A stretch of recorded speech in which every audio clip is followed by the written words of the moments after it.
In this video, we'll present 4 different ways how to connect cameras to clients' video displays. Drag and drop cameras from the map. Select a camera on the map. Drag and drop selected camera to the wanted video display. It is possible to set video display to full screen mode simply by double-clicking the video display. Drag and drop cameras from the camera tree. Select a camera on the camera tree. Drag and drop selected camera to the wanted video display. It is possible to change number and position of the video display by selecting the suitable layout.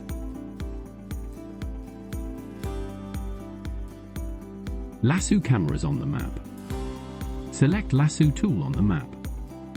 Use Lasso to select an area including the wanted cameras. This shall automatically connect the cameras from the lassoed area to the client's video displays. The layout and number of displays is automatically adjusted to the number of cameras selected via the Lasso tool. It is also possible to use Lasso tool to select the cameras to be connected to the selected S-VMX video walls displays. Use Magnet tool on the map. Select Magnet tool on the map. Draw a line on the map and Magnet tool shall select the cameras across the drawn line.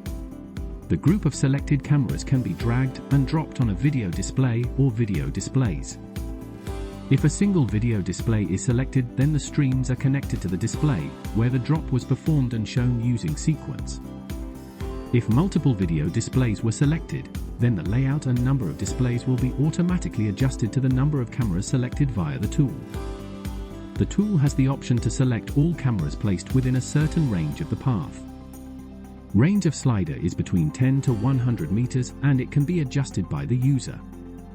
Default value is 30 meters. In addition to these 4 manual ways to connect cameras to the client displays, there also exists other ways to connect cameras to the displays, for example scenarios and quick launch buttons.